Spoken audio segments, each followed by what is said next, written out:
गरीबी में कोई किसी का नहीं होता है। गरीबों का तो सिर्फ केवल और केवल परमात्मा होता है।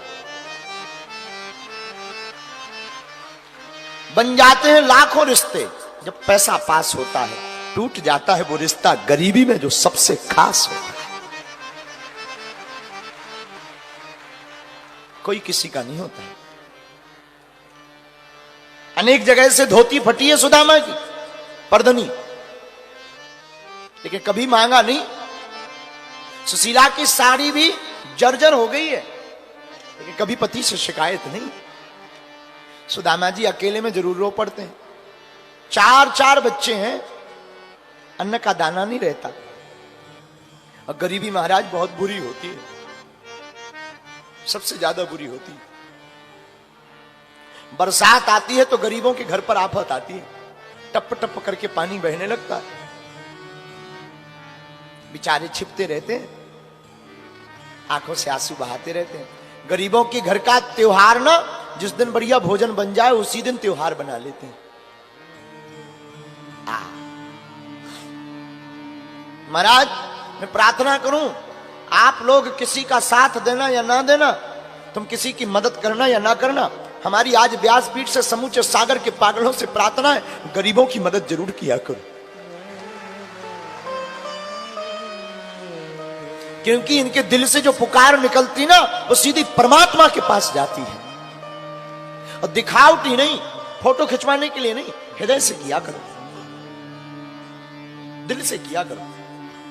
अमीरों के तो बेटों के विवाह में भी लाखों का तोहफा आ जाता है, लेकिन गरीबों की बेटियों के विवाह में भी बेचारा कर्जा लेकर के सामान बेचकर अपना 1 साल से जूता नहीं खरीदता। अगर हम जूता खरीद लेंगे तो बेटी के विवाह में कमी पड़ जाएगी।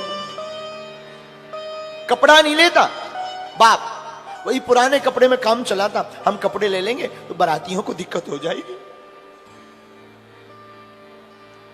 कभी गरीब से पूछना क्या होती है गरीबी, कभी अनुभव करना। गरीबी, अभाव सबसे बुरा है। इस पूरी दुनिया में सबसे बड़ा श्राप है गरीबी। वो मुंह ताकते ही रहते दुनिया वालों का, और हम लोग किसी को नहीं देखते, ना किसी का सपोर्ट करते।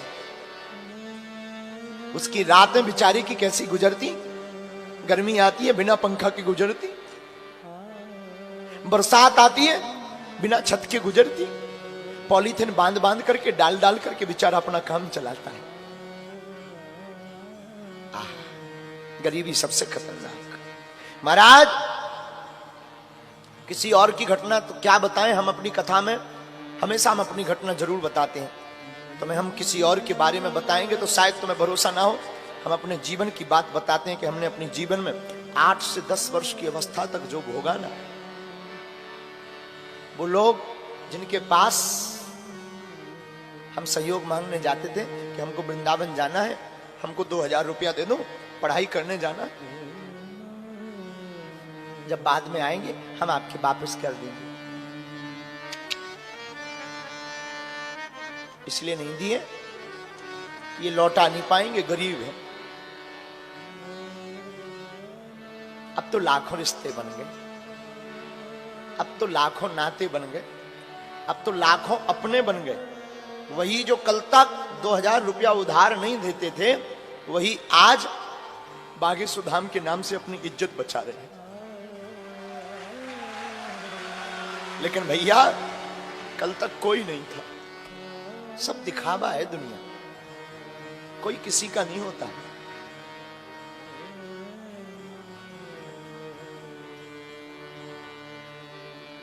हमारे पिताजी का नाम कार्ड में नहीं लिखते थे, इसलिए नहीं लिखते थे क्योंकि गरीब है।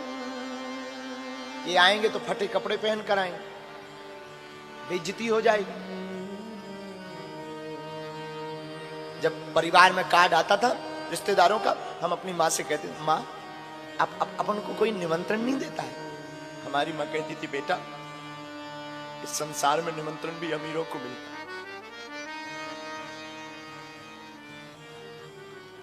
विचित्र दुनिया है ये, कोई किसी का नहीं है। यहां सब बातों के बतासे हैं, सब पूरी दुनिया व्यर्थ है। इस पूरे संसार में अपना कोई है तो गरीब का केवल और केवल गरीब का कृष्ण है।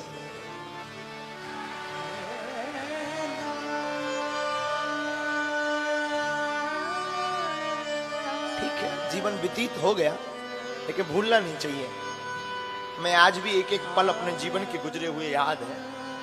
महाराज आज जरूर हम कथा सुना रहे हैं, खूब बढ़िया, ठाकुर जी की कृपा है, बालाजी की दया है, भोजन कर रहे हैं, लेकिन हमने जो अपने जीवन में भोगा, इसीलिए हमने प्रण लिया कि जो भूख हमने सही अब किसी को ना सहना पड़े, इसलिए 3 साल से बागेश्वर धाम पर अन्नपूर्णा चालू की। हमने अपनी बहन के विवाह में 10 जगह उधार मांगने गए 20,000 रुपया। उस वक्त हमारी बहन का विवाह ही मात्र 35,000 में निपट गया था, तो किसी ने उधार नहीं दिए थे। हमारे पास बेचने को कुछ था ही नहीं, थोड़ी सी पिताजी के नाम भूमि थी, उसको ही बेचने। लेकिन वो दिन हमें आज भी याद है, खटकते हैं वो दिन। किसी ने 20,000 रुपए नहीं दिए थे। उसी दिन हमने प्रण लिया था कि बालाजी अगर कभी कृपा हुई, दास के जीवन में कभी सामर्थ्यता आई ना, तो बागेश्वर धाम पर हम भी बेटियों का विवाह करेंगे, ताकि हमारी तरह किसी भाई को रोना ना पड़े।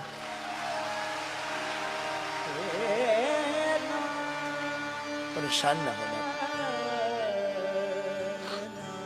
इसलिए ना महाराज, हम हर साल, हम नहीं, हनुमान जी करवाते हैं, हम तो माध्यम हैं, लेकिन हमने भी बहुत सहा।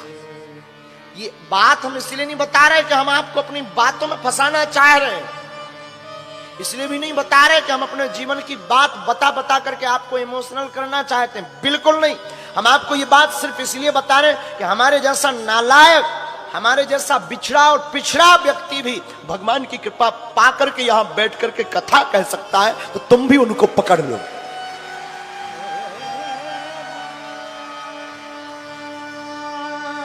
जैसे हमने बालाजी को पकड़ करके जिंदगी में 4 चांद लगाए हैं, तुम भी उनको पकड़ लो। जिनसे हमने कृपा पाई है, तुम भी उनके हो जाओ, तुम भी उनको पकड़ लो। जैसी हमारी सुन, समय बहुत लगा, बहुत धक्के खाए, अवहेलना सही, लोगों ने मजाक बनाया। तिलक लगाते थे तो लोग मजाक बनाते थे, लेकिन हमने उसी दिन प्रण ले लिया था कि जिस दिन तिलक का तुमने मजाक बनाया, एक दिन ऐसा आएगा कि तुम भी तिलक लगाकर गौरव महसूस करो। खूब गालियां सुनी, खूब अवहेलनाएं सही, लेकिन एक बात है, हमारी माँ ने एक चीज हमें सिखाई थी, बेटा तुम कभी मुस्कुराना ना छोड़ना, तो कभी बालाजी के चरणों को ना छोड़ना। और गुरु कृपा हुई, गुरु का हाथ रखा, और गुरु ने जब से पकड़ा, तो एक नालायक से यह दास कुछ बोलने लायक बन गया। तुमसे भी हमारी प्रार्थना है कि आपने भी अपनी जिंदगी में अगर सहा हो, सह रहे हो, कोई तुम्हारा ना हो, घबराना मत, फड़फड़ाना मत, संसार से अपेक्षा भी मत रखना। बस आज से ही तुम उनके चरणों को पकड़ लेना। हम भरोसे के साथ कह सकते हैं कि तुम्हारी जिंदगी के दिन भी बदले, तुम्हारे जीवन में भी बदलाव आए। सुदामा जी ने बहुत सहा।